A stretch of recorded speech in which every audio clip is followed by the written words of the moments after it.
everybody. Welcome to Old Tales of Nevada, past and present. Glad to have you with us this week. We got a great story, as usual, but today we're going to talk about the original settlers in the Reno Sparks area in celebration of our 150th anniversary here in Reno. So stay tuned. We'll be right back.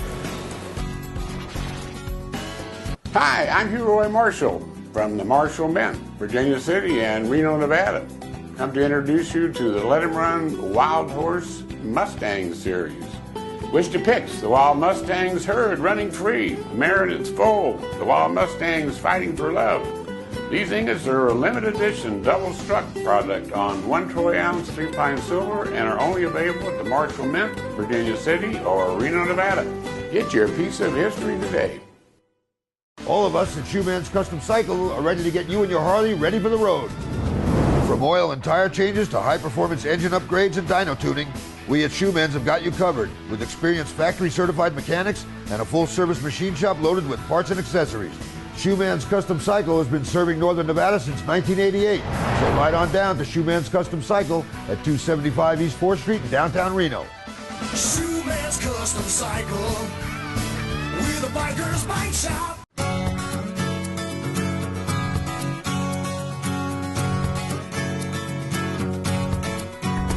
Welcome, everybody, to Old Tales of Nevada, past and present. Glad to have you with us this week. I'm John O'Brien, the host of the show, and with me on the panel this week is our good friend, I call him Doc Elliott, but he's really Larry Elliott, and he's been with us here recently, playing some music for us in between Well, I squeezed in this morning. I'm 1/8 Indian. Oh, that's right. So you qualify. Yeah. Very good. Yes. I actually got some money years ago from them selling some tribal lands. No kidding. Yeah. And what tribe are you with? It's called the Chimeras. They're from like the Marianas Islands. And oh, no kidding. I can't figure out how that ever happened. Probably the Spanish brought them. There you go. Probably. And of course, my sidekick, Roy Marshall, with us every week. Big part of the show. And Roy, welcome to our show. We're going to have an exciting show this week. Mm-hmm. Yeah. And our special guest is Stacey Montes, and she is the Public Relations Community Information Officer for the Reno Sparks Indian Colony. And fantastic. We're going to be spending the whole hour talking about the Paiutes, who were the original settlers right here in the Truckee Meadows. So, and it's going to be a very interesting interview because the Paiutes have done so many things and still are here in Nevada that we want to hear all about. So thank you for coming over to the show. We appreciate Absolutely. It's a pleasure to be here. Yeah. Absolutely.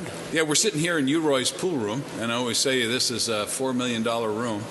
And it's all marble in here, and it's decorated with what you're sitting on, 16th century furniture, and it's just a beautiful place to be. We're so privileged to be able to do the show here. Yes, thank you. Yeah, you sure will. Well, that's why we do the show, is to bring back the history of old Nevada. That's right. And the area so that we can be proud to be a citizen of this state. Yeah. And, of course, what the American Indians did in the western part of the country, its history is not near so well known as in many other areas. That's right. So the more that we can find out about it, the more interesting that it becomes for us to live here. But if we were sitting in this house right here 500 to 550 years ago, the Truckee River would be underneath us, and we'd be either fishing or on the bank. Yeah. For sure. There'd be a lot more water around than what we see today. Oh, yeah. But the Truckee Meadows itself was a very wet area in the beginning. In fact, it was a big agricultural area for the Comstock, and we always start our history, right? When we talk about the history of the area, we seem to talk about the Comstock, we talk about the beginnings of Reno, which was in 1868, and that's why we're celebrating the 150th anniversary next year. But the Indians, or Native Americans, however you want to say it nowadays, have been there for probably centuries before that, right, Stacey? Well, maybe not centuries. Actually, I'd go the other directions. Our ancestors, our people believe that we've been in the Great Basin since time immemorial. So we've been here forever. Yeah. always. That's what our creation stories tell us. Yeah, we're going to talk about that in just a minute. It's recorded at 8,000 to 9,000 years out in the Ione Valley. Really? Recorded that there were Indians raising potatoes out there. Tell us about you, though, first. Tell us about where you were born and raised and how you found your way to Reno and how you attained this position over at the Reno Sparks Colony. Be happy to. I have to say, again, thank you for this amazing setting. This is just such a spectacular Sure, we want to help any way we can, and the more we know about you and you know what your goals are, then the more that we can see how your purpose fits in with the state of Nevada. Fantastic. We appreciate that opportunity. So again, my name is Stacey Montes, and I'm a Walker River Paiute. Okay. I'm from Schurz, Nevada. Schurz. I'm the oldest granddaughter of Ramon and Margaret Oseguera, and I'm the oldest daughter of Al and Dee Montes. Okay. And I tell you this because in our culture, when you meet some new people, you just don't exchange business cards and tell them your name. You give them a little bit of information about your family and where you're from. Very nice. So if you know Indian country, when I tell you I'm a Walker River Paiute, then you're going to know Stacey, she's a trout eater, because in the Great Basin, Native American tribes identify themselves by what we eat, and in Walker River, we eat trout. That's what I heard too, Yeah. So we have relatives just down the street at Pyramid Lake, the kiwi eaters, our relatives in Fallon. They're called the cattail eaters, the Doidukata. And again, that's very, very traditional in this area. When I tell you that I'm the oldest granddaughter, if you know Indian country, you know that that position, that birth order, makes me responsible for the health care of my elders. And that is actually what brought me back to Northern Nevada just about 5 years ago. My beautiful 91-year-old grandmother, she's slowing down a little bit. And a little bit. Yeah. She still considers herself one of the young elders, but she just needs a little extra help. And then when I tell you that I'm the oldest daughter, then if you know Indian country, you know that in the traditional times, my responsibility was food storage. So again, we've been here forever. And if you've been in Nevada just a couple of weeks, actually, you know about the great variations in the climate. You know that this high desert is very, very harsh. So part of the survival, again, us being here forever, involved these specific patterns that we followed to survive. We went after the food. I still do that in 2017, but usually it involves, fast food and these great restaurants downtown. But anyway, traditionally, my relatives, my ancestors at Walker Lake, we would be primarily at the mouth of the river, at the lake, again, eating trout. And as the spring came, we would move a little bit north. We would head towards what is now Yerington, because it was just plush with choke cherries and other natural a lot of roots. We'd head over towards Washoe Lake, which, is just down the street, really, from where we are, and abundance of game, small game, rabbits. But what was especially notable about Washoe Lake was all the roots. And today, even, there's over 150 roots still in that area that are edible. No kidding. So you grew up in this environment. You went to school in Schurz? I was born in Schurz, but I went to school in Churchill County. I'm a proud Green Wave. Okay, you're at Fallon. We're talking about Fallon, right? Well, that's a long bus ride, actually, isn't it? That's about an hour each way. Not quite. Not quite. So so you got a good education there in Fallon. Now, Schurz has some schools there. It does. An elementary school, and then when students get to the age where they need to go to high school, they have a couple of options. They can go to Fallon. A lot of students choose to go to Yerington. Yerington, you're kind of in the crossroads. Or into Mineral County, and they go to Hawthorne. Hawthorne, okay, that's not that far away either. Stacey, do you have much of a knowledge of Walker Lake? Oh, in that area when you were younger? Was it deeper and bigger lake? Or actually, the lake is shrinking. Yeah, I know that. There's some really serious environmental issues. You all know what a great wet winter we had here in Nevada this year, in northern Nevada. For the first time in years, there's actually water flowing into the Walker Lake. Yeah, I noticed that it's when I went by there. Huge success. Yeah. This is harsh. It looks a little deeper. Yeah. Yes, certainly. It's deeper. The shoreline has expanded. Again, but when you were a little girl in Shears, there was a lot more water in there. There was. A lot more water in there, was. yeah. We've had the climate change, and it's dried a lot of that up. So you went from Shears then, and you went to the university here as you graduated, or where'd you go? I tell you what, I don't often say this out loud too much. I don't want to offend our friends at the University of Nevada. Right. But I went to the journalism school at the University of Missouri. Oh, okay. And if you're in the know in journalism schools, you probably know there's a little bit of a rivalry there. But I ended up going to the Midwest. Okay, to Missouri. So you came back because you love Nevada, right? Well, as I mentioned, my grandma is getting on, and again, in our culture, I'm the one responsible for the health care of our elders. Okay. Recently, my mother moved in with my husband and I. All right. Multi-general households are very, very common in Indian country. In fact, we sort of joke, it's not a laughing matter, but homelessness isn't necessarily a big issue in Indian country because everybody has a relative who is looking for a place to stay, and so at any time you find multi-generations in one household. Okay, great. That's a wonderful thing. They should be doing that in all societies, not just Indian country. We used to do that. Yeah, we used to do that. Yeah. So now we have the younger generation living with the older generation because they can't get a job. Right. Yeah, the millennials, right, in some cases. So anyway, how'd you get involved with the Reno Sparks Indian Colony as the public relations person? Well, that is a great question. I would say a little bit of divine intervention. In our culture, it's not part of our upbringing to stand out, to be boastful. Even competition is a bit frowned on.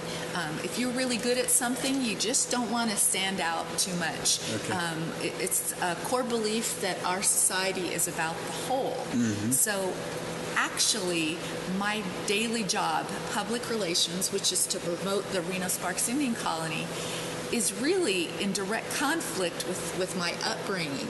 However, 4 years ago, the leadership at the Reno Sparks Indian Colony, they decided that they needed to have a spokesperson, and that's what I have the privilege of doing.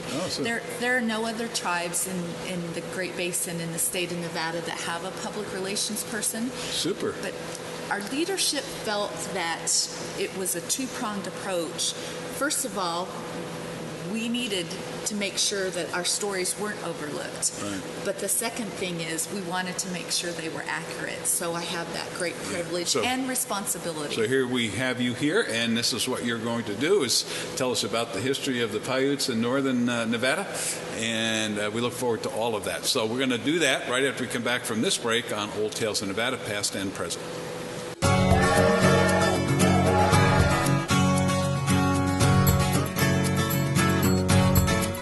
Buy Nevada First Gift Shop and Visitor Center at the Reno Town Mall is the place to buy local Nevada-owned products. There is over 4,000 square feet of unique items to choose from. Art, jewelry, books, music, inventions, clothing, candy, pottery, toys, even Nevada-made wine and more. Why, you can even purchase a gift basket full of Nevada-owned products. Buy Nevada First Gift Shop located at the Reno Town Mall, 4001 Virginia Street in Reno. Buy local first. Hi, I'm Paula. And I'm Dan. We're the producers of the Tanner's Marketplace Antiques and Craft Shows at the Livestock Event Center on Wells Avenue. I'd also like to tell you about our everyday location. We're at Somewhere in Time on South Virginia Street. We're Antique Antiques, booth number 46. You'll find paintings by Nevada artists, collectible glass, vintage jewelry, Native American jewelry and baskets, antiques and unusual to unique items. Find it all at Antique Antiques inside Somewhere in Time at 1313 South Virginia Street. Come see us. Boutique Elegante presents a beautiful collection of summer fashions for every occasion. A day at the lake, a tropical holiday, patio parties, or special dinners. You'll find the perfect ensemble, add jewelry and accessories, and you're set to go. All at Boutique Elegante.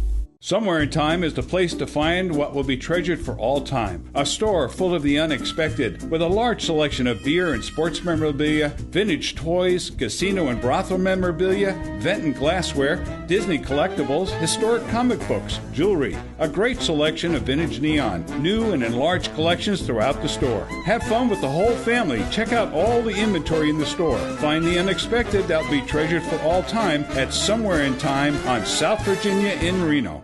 Boutique Elegante presents a beautiful collection of summer fashions for every occasion. A day at the lake, a tropical holiday, patio parties, or special dinners.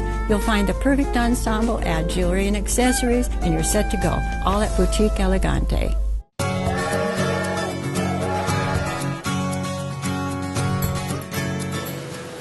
Old Tales of Nevada wants to say happy birthday, Reno, 150 years. Happy birthday. Oh, running babe, of little white dove with a love as big as the sky.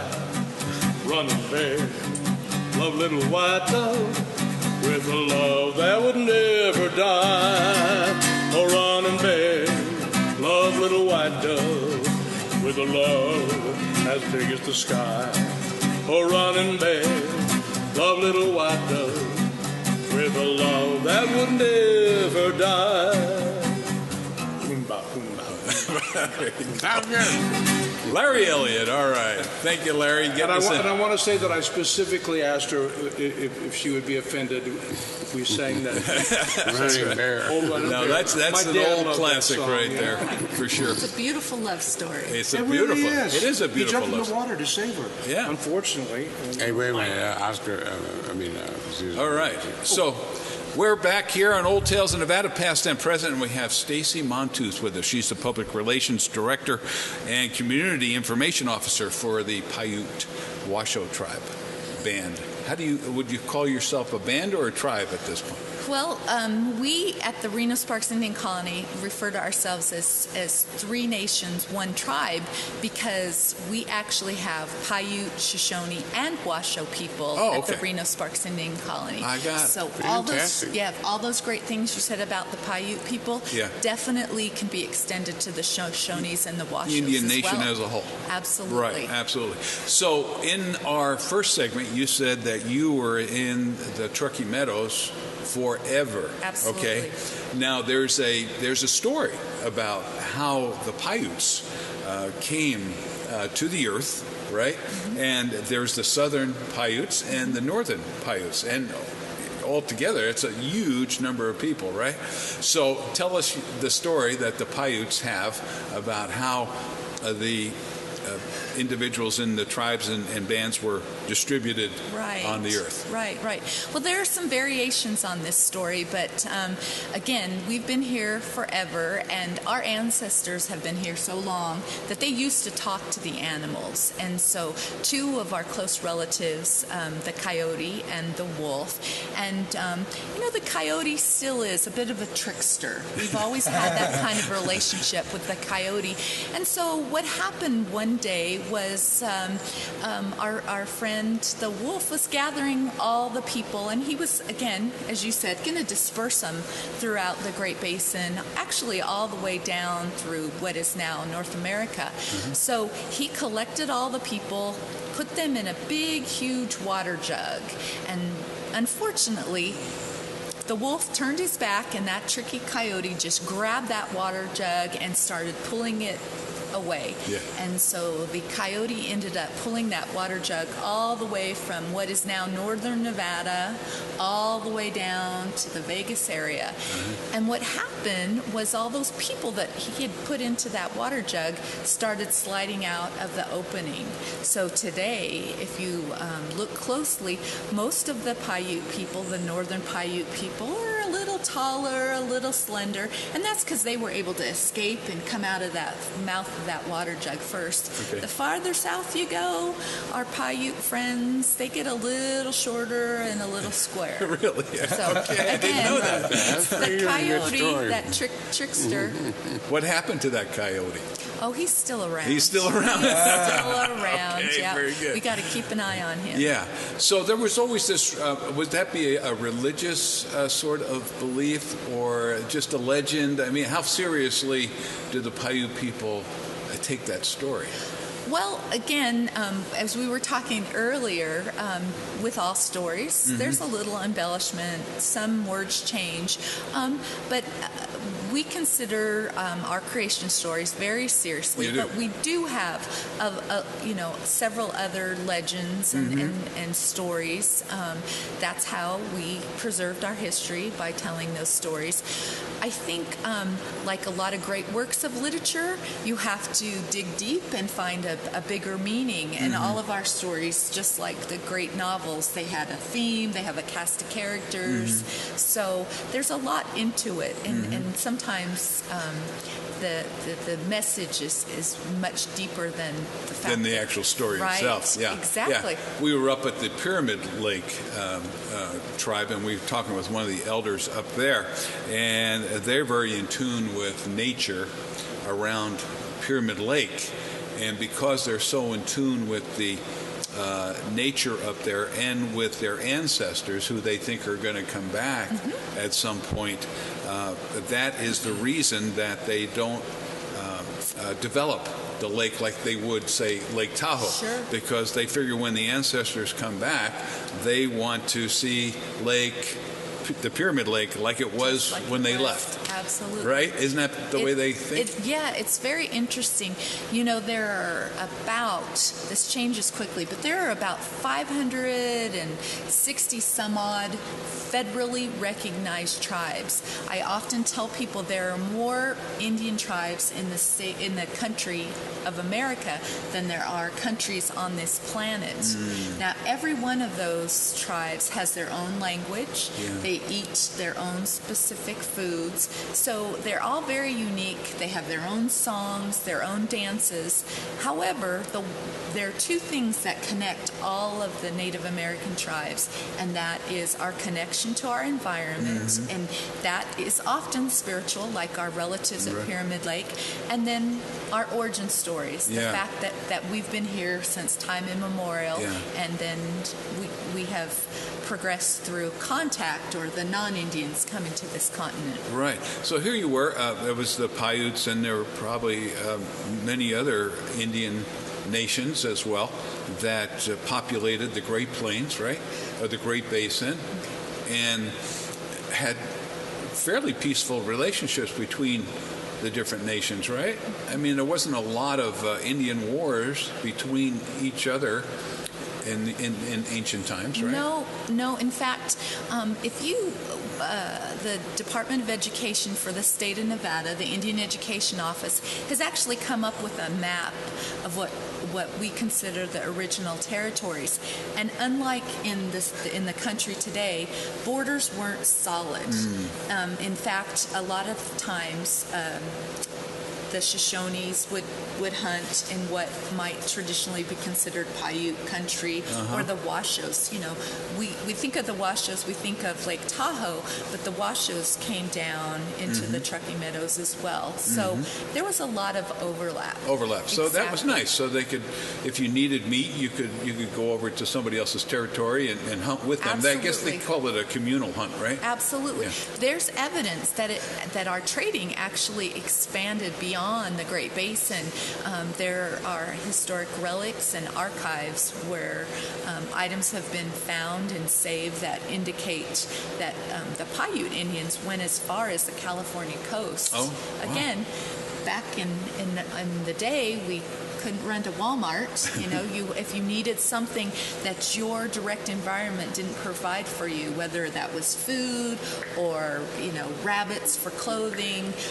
Up in Tahoe, they use the bark on trees for their slab huts. If you needed an essential item for survival and your tribe didn't have it, you could get it from somebody else. Absolutely. Now, let me ask you this. You know, you see the movies where everybody's in teepees, and that's where they lived in maybe a colony of 100, 150, maybe at one time.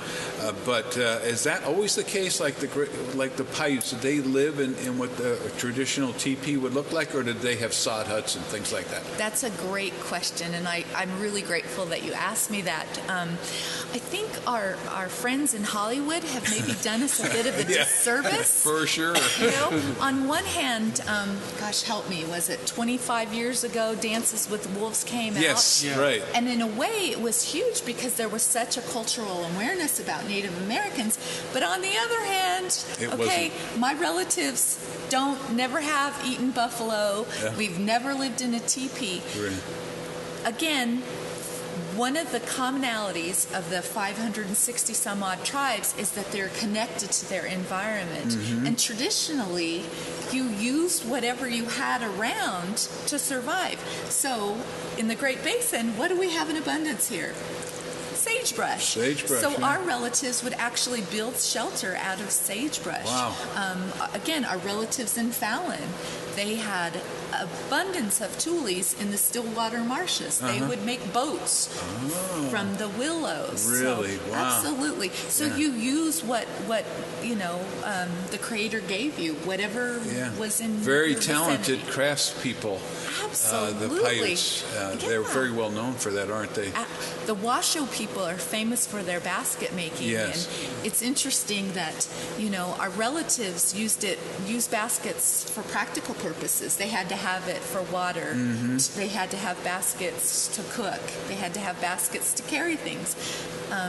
You know, you can go to some of the fanciest art galleries in the Southwest in Santa Fe and buy our relatives' work now because it's fine art. Yes. So what was once practical is now something that should be displayed. Yeah, up there at the Historical Society, they have those baskets. I can't remember the lady's name who sat out in front of a store and weave these baskets that are worth millions of dollars now. You might be talking about Dot Solali. Yeah, Dot Solali. Yes, absolutely. I have a very large collection of those. Yeah, you do? Savage, yeah. Oh, wow. Then you got something very special. From Sierra City. Yeah, yeah. Now, let me ask you this, Stacey. What about language? What about language? You talk about your ancestors, and you have quite a bit of information about that. But how was that transmitted? You know, with the Anglos, they used to, you know, write everything down as soon as they had an opportunity to do it. But that wasn't always the way with the Indian nations, right? No. As we talked earlier, you know, our elders play a significant role in our society, and pre-contact, and again, that's prior to the non-Indians coming into this area, our stories, our way of life, our culture, our songs, our prayers, they were handed down generation to generation orally. And that, again, put so much responsibility and so much value on our elders because they were the keeper, they were our storytellers. Yeah. And that's still the case today. Okay, we've got to take another break. It's amazing. We're flying through this today. We'll be back with more Old Tales of Nevada and more about the history of the Paiutes here in the Truckee Meadows right after this.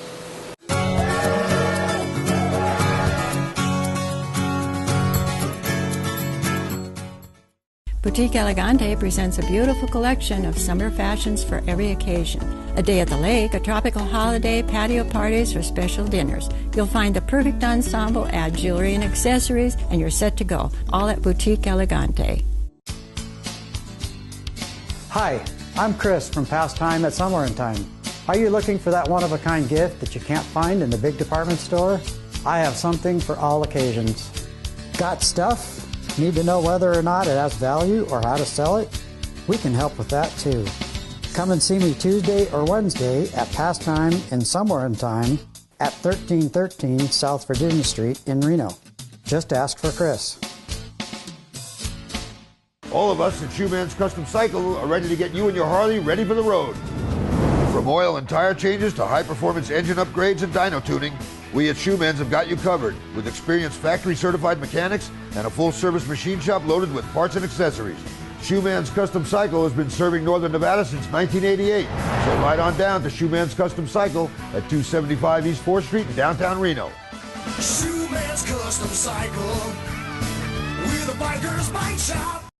Hi, I'm Paula. And I'm Dan. We're the producers of the Tanner's Marketplace Antiques and Craft Shows at the Livestock Event Center on Wells Avenue. I'd also like to tell you about our everyday location. We're at Somewhere in Time on South Virginia Street. We're Antique Antiques, booth number 46. You'll find paintings by Nevada artists, collectible glass, vintage jewelry, Native American jewelry and baskets, antiques and unusual to unique items. Find it all at Antique Antiques inside Somewhere in Time at 1313 South Virginia Street. Come see us. Hi, I'm Hugh Roy Marshall from the Marshall Men, Virginia City and Reno, Nevada. Come to introduce you to the Let 'em Run Wild Horse Mustang series, which depicts the Wild Mustangs herd running free, mare and its foal, the Wild Mustangs fighting for love. These ingots are a limited edition double-struck product on 1 troy ounce 3-pine silver and are only available at the Marshall Mint, Virginia City or Reno, Nevada. Get your piece of history today. Boutique Elegante presents a beautiful collection of summer fashions for every occasion. A day at the lake, a tropical holiday, patio parties, or special dinners. You'll find the perfect ensemble, add jewelry and accessories, and you're set to go. All at Boutique Elegante.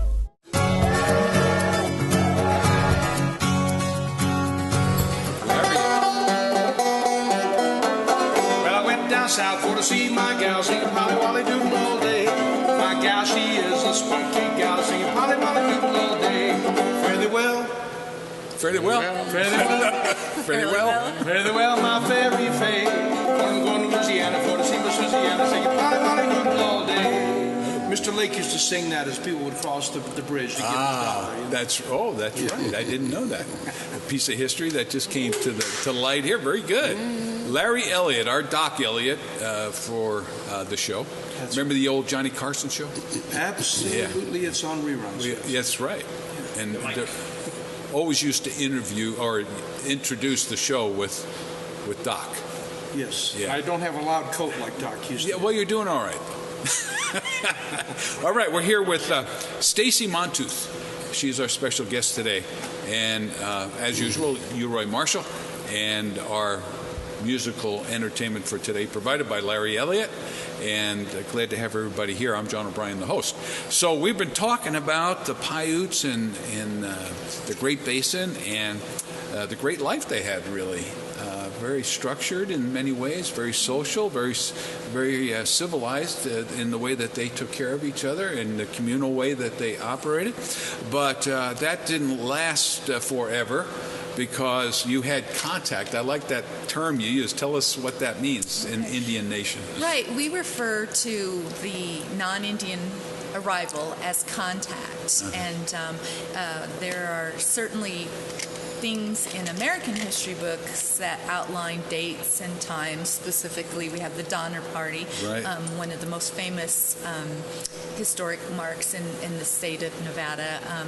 And then again, since we didn't have a written language, there were stories, mostly in the Washoe area, and there's a belief that there were Spaniards that made their way. That's what Roy talks about all the time up there. You find relics up there. When you go to Spain, go to the museum in Madrid if you go there and look and see what's in there. Yeah, and you'll find it interesting. Yeah, you'll find relics from this area. Yeah. Wow, and you've found stuff up there yourself. We found stuff in the mountains. Yeah, from the Spanish. So they came that far north. So you're probably absolutely right. Yeah. I love that. Say that again. You're absolutely right. So that was like the first contact was with Spaniards, you think? That was for our Washoe relatives. Right. In the Truckee Meadows, again, as the city of Reno began developing, the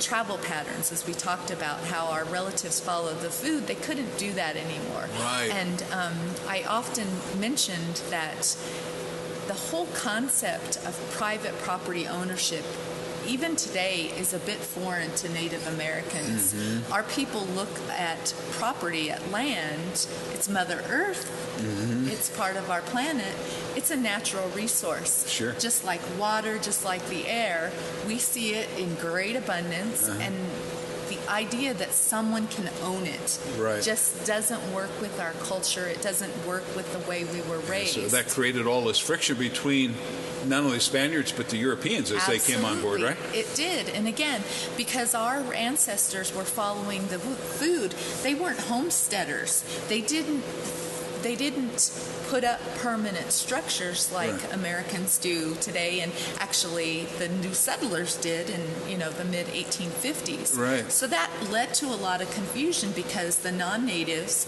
came into what they didn't know, but it was traditional hunting grounds for the Native Americans. If they didn't see anybody, they set up shop, and that again interrupted our way of life. Yeah. In fact, it went so far as, and this is common, is that they set up reservations for the Indians to operate within a certain area. Absolutely. And that happened here in northern Nevada as well as other places in the United States, right? Absolutely, Yeah. absolutely. That was part of the federal government's plan to get Indian people out of the way. They didn't want the native people to stand in the way of the booming mines, the lumber mills. Right. Stacey, I'd like to ask you a question. Out at Pyramid Lake, there are all those pyramid-type structures and unusual-type structures in an ancient channel running under the lake, I believe. But is there specific things to that area that became part of your religion that were involved in that particular area? Well, of the pyramid tribes around there? Sure. We're very closely related. Again, I'm a Walker River Paiute. Walker River. There are 20 different tribes in the state of Nevada, 27 different bands. Some of our tribes have more than one land base, like the RENO SPARKS Indian Colony. We're all very, very closely related. Again, I'm a Walker River Paiute, but for me, as a Native American woman, there are few places more spiritual than the beautiful Pyramid Lake. Right. I'm sure you've heard or seen Stone Mother and that Yes. amazing, right, the Yes. tufa formation. So again, all our history was recorded orally, and the Pyramid Lake Paiutes have these amazing creation stories about how the lake was formed by the tears. I think it was the tears, wasn't it? Yeah. I mapped for Absolutely. the USGS, the ancient channel that's under Pyramid Lake. Sure. You can find it in the bookstore. I've had my elders tell me stories about how Pyramid and Walker River, or Walker Lake, are connected. They're connected underground, yeah. Let me ask you this. I kind of lost my train of thought there for a moment, but we were talking about... I can't remember what I was talking about. That's very unusual for me. I have one question. In a contemporary sense, those guys that do Burning Man, they made a deal with the Indians out there for that section of land that they would build pave a road, put some buildings and structures on there for a lease. I can't remember what the lease was, 100 years or whatever.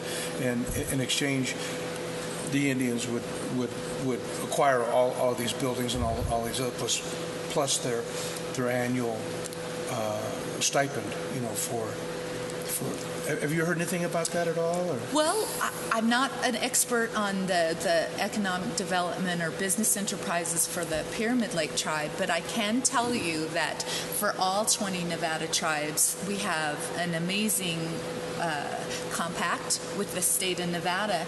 And I was explaining to our host earlier that, at our core, the RENO SPARKS Indian Colony is a government, just like the city of Reno, just like Washoe County, and just like those municipalities, the goal is to provide essential services for your membership. Right. So at the RENO SPARKS Indian Colony, we have about 1,150 members that we want to be able to provide provide health care.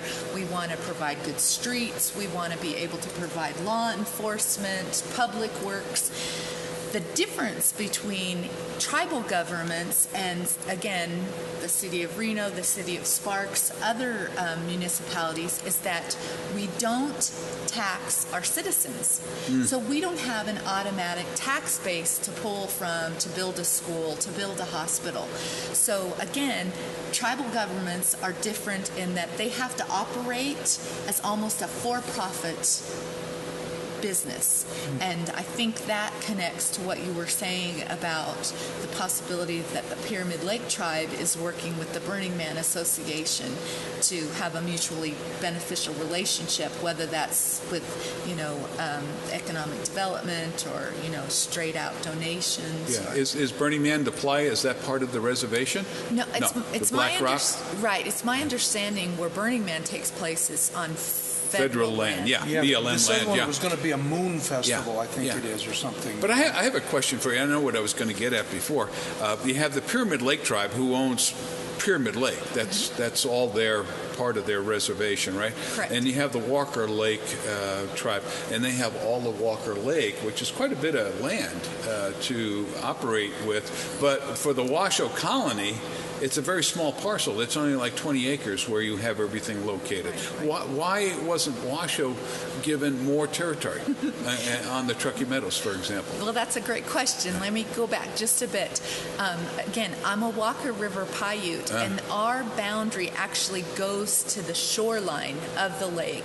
So that's a pretty important distinction. Yeah. But for the Reno Sparks Indian Colony, we're unique for three reasons. And one is the urban land base. So as we were talking earlier, our ancestors followed the food.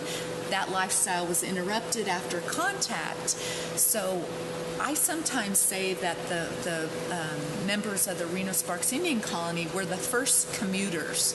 The reason I say that is because the Paiutes, the Shoshone, and the Washoe people, again, they are in the outlining areas of the Truckee Meadows, but since they could no longer hunt for their food, they had to provide for their families, which meant they needed cash. They needed money, just like all the men and women who had come west to enjoy the Comstock Lode and all the other booms. So what happened was our men primarily would come to these areas that were these booming cities to work in the lumber mill, to work in the mines, and to help. And so what they did often was come to the area, secure a job, and then they would camp. They would camp along the Truckee River and work for the company a month or 2 months. Then they would go back to their primary residence, which was often at Pyramid Lake, at Walker River, up at Tahoe. You get the commuter connection? I get that. Yeah, that's interesting. I got another question because you brought this up when we were talking off air about your life insurers in the early days and how the government stopped you from hunting and other things. So we'll be back with that story right after we hear from a couple of our great sponsors like the Marshall Mint and Silverland up there on the Comstock. So stay tuned.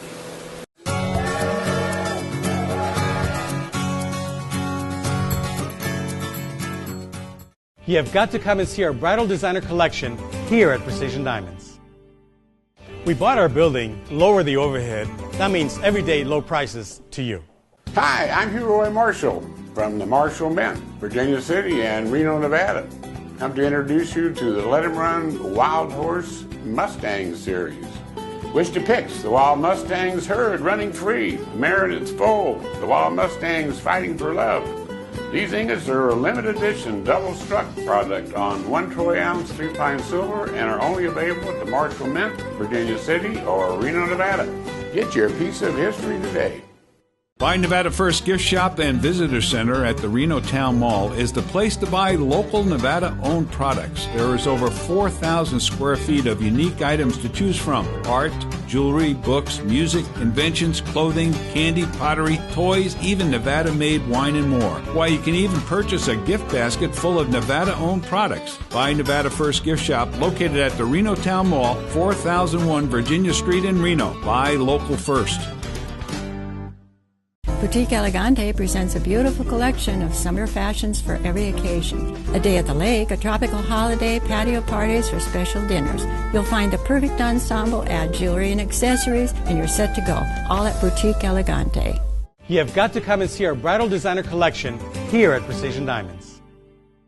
We bought our building, lower the overhead. That means everyday low prices to you. Somewhere in Time is the place to find what will be treasured for all time. A store full of the unexpected, with a large selection of beer and sports memorabilia, vintage toys, casino and brothel memorabilia, vent and glassware, Disney collectibles, historic comic books, jewelry, a great selection of vintage neon, new and enlarged collections throughout the store. Have fun with the whole family. Check out all the inventory in the store. Find the unexpected that will be treasured for all time at Somewhere in Time on South Virginia in Reno. All of us at Shoeman's Custom Cycle are ready to get you and your Harley ready for the road.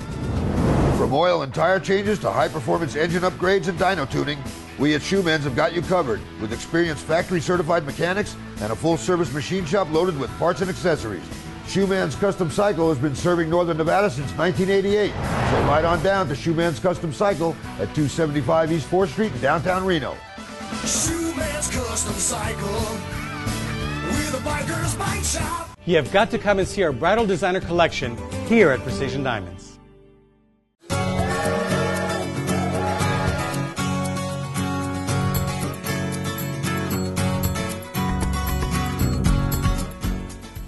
Oh my darling, oh my darling, oh my darling, Miss Montes. We're so happy that you're here with us at Gilroy by the pool. All right. Thank you, Larry. Yeah, it is a special treat to have Stacey with us because she has so much information about the Paiutes and the great history here in Northern Nevada. And it really does open things up for us because we are... I was born and raised in New Jersey, and there were Indian tribes back there too, but we always got our education from Hollywood, basically. You know, the Roy Rogers show, the Lone Ranger, all those kinds of things. So we really get a good story. You know, the thing that is really the missing link for you guys and for this whole part of it is what happened to all the bones from the 8 to 9 million Indians who were around Fallon, and I know there was hundreds of thousands of them in the mountain ranges to the east. Yeah. But we haven't found but very little. Yeah, isn't that strange? Yeah. I think it's buried. Buried, though. It's there, yeah, but it's in buried. Egypt, you know, I'm working on a mapping program for the Egyptian government, and there isn't but probably 5% of the relics that they've discovered. They've all been taken. It's under the sand. Oh, they're under the sand, yeah, for sure. So I don't know, we got a lot of sand out that way. Yeah. What do you got there, Larry? That's was talking about all speaking of the bones and stuff. Well, the big lake was there, yeah. Lake Lahontan covered a lot of this state, and then Gilbert Lake covered most of Utah. Is that... You said there was like 9 million... Indians out around there. That's what it says on the sign outside of Fallon there. Yeah. Was that part of the 40-mile desert, which is part of the 40-mile desert now? Was that part of Lake Lahontan too? Or am I too far north? Well, originally it all would have been an ocean. Yeah. And then there was a lake later on. And this lake was connected to the Gilbert Lake, which connected to Great Salt Lake. Oh, I see. Okay. So maybe it was all salty at one time. Who knows? I know that the Indians lived off of brine shrimp. Right, at that's the Mono Lake and around this lake outside of Falmouth. Yeah. There's no water hardly anymore. There's just salt. Southern Paiutes were down in southern Utah there. They had a lot of different things. I took care of there. 40 Indian families from the Yama Indian Reservation for over 15 years in my bar. And amazing. Very rare did I ever get paid, but we had a lot of fun drinking together. That's for sure. That's for sure. So here you are. You're at the Indian colony over there off of Mill Street. That's where the major portion of the reservation is. And then you said your health center is also part of the reservation. That's over on 4th Street, right? Coonsley. Coonsley, right. And that looks like a very busy and great enterprise. And so urban Indians can go there and get free health care, is that correct? Or? Well, part of the trust responsibility with the federal government, again, I made my unbiased opinion known that it was all our land. Yes. And so part of the agreement with the federal government when it didn't stay all our land was to provide health care and education for all Native Americans. Okay. And so the 1,100 members of the Reno Sparks Indian Colony, as well as urban Indians, and urban Indians are typically defined as people who are members of federally recognized tribes. Okay. They have their clients, patients. Wonderful. There. That's a great service. Great service. So here we are in present day Reno. We have the Paiute tribes, the Shoshones, and some others here in Reno, and no doubt they're making some great contributions to the community. They're just your interest just isn't in the colony. You probably have a lot of things going on that benefit us as a community as a whole, right? Well, we like to think that is exactly part of the mission. Our leadership, we have our tribal council, elected officials, and of course Chairman Arlen Melendez. He has been in office for over a quarter of a century. Really? He must be doing a good job. He's doing an amazing job. So part of the mission includes recognition that we're not on an island. We have neighbors. Again, we call ourselves that we're in the heart of Reno Sparks. We're at the crossroads of 395 and 80. Actually, it is the heart of Reno. It really is. And so we know the decisions we make impact our neighbors, and we're extremely cognizant of the quality of life. Mm-hmm. And so off air, we had a conversation about, other decisions by other tribes about, medical practices, and maybe you've heard that a lot of places recreational and medicinal marijuana is becoming popular. Our leadership has made decisions, again, not just with the welfare and, the quality of life for our tribal members, but for all of our neighbors as well. Good. That's great. And then educationally, you've taken a lead there.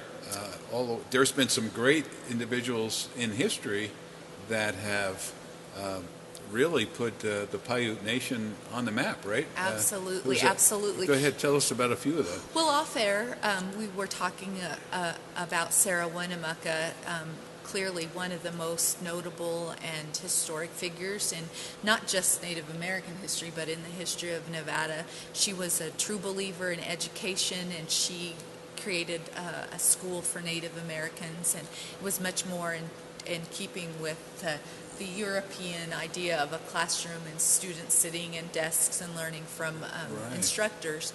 Prior to that, our education was day-to-day life, and it was day-to-day life and oral history. Exactly, taught to us by our elders. So didn't we put a big statue in Washington D.C. of Sarah Winnemucca? Then we had something. Yeah, we had an individual talk about that, and it's in the.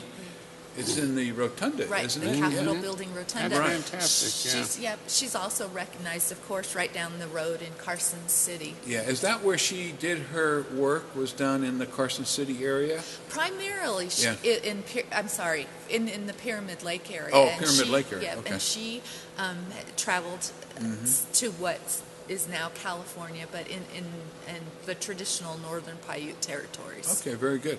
So she did a great job, just like you. She was kind of like public relations. Please. Yeah, not even close to a comparison. Enlightening that's us absurd. Europeans about Indians and their culture, so we can appreciate it. So how about modern day, like up at UNR? Do you have a special program up there for helping people to understand the language and record the language and the culture? Absolutely. Not just the Reno Sparks Indian Colony, but all of our tribes, primarily led by the Nevada Indian Commission. Sherry Rupert is the executive director. She's in Carson. Actually, her office is at the historic Stewart Indian School. Okay. But with input from, with direction from Sherry, several of our tribes have worked with their local educational agencies, their different school district. And for example, with the help of the Nevada Department of Education, their Indian Education Liaison, Ferdinand Dry Romero, we call it Great Basin Language. And the school district, the state has come up with a way to credential our fluent language speakers. So here in Washoe County, we actually have 3 different schools, Reed High School, North Valleys High, and Spanish Springs High, where students, all students, not native students, but all students can learn the Great Basin language. Wow, isn't that amazing? Now, what kind of interest do you get in that? Is it pretty amazing? It is. It's one of the fastest elective classes to fill up every single semester. We're just absolutely now thrilled that's to really have it. encouraging for you, Roy, and I, and Larry to hear that, because that means people are interested in history. Some of our young people, Oh, absolutely. Yeah, instead of tearing it down, they're trying to, preserve it, and that's the mission of our show. Actually, is to preserve history so that people can learn as time goes on. Absolutely. Our leadership are strong believers that if you don't know where you've been, how are you going to know where you're going? Yeah. So, it's important to know, in some cases, it's not very pretty history, but it's important to have an accurate account. And again, that lent itself to the creation of my position at the RENO SPARKS. Now, as you are doing things, writing things down, how do the elders in your community view that? Is there any superstition? Because it's always been oral history. Right. No, they're our source. They're our first source. Our Tribal Historic Preservation Officer, her name's Michonne Eben. She has made great strides in not just recording oral history. She does biographies. She has visited with several of our elders. Wonderful. Got their stories not just on tape, but she's actually worked with various programs in which they're creating books. Oh, super. So we are going to go the more European route and put our history in books and have it archived. And then archived at the Historical Society, as is our show, so that people can look at you 50 years from now, Stacey. Well, I appreciate that, but I want to tell you, in fact, the RENO SPARKS Indian Colony has its own archives and records department. So we're going to make 2. We're going to not just have this at the Nevada Historical Society, but I want a copy to give to our you bet. to my Absolutely, colleagues. Yeah. Okay. So people can actually go to the colony and they can research the Paiutes or other Indian nations and get that information right there.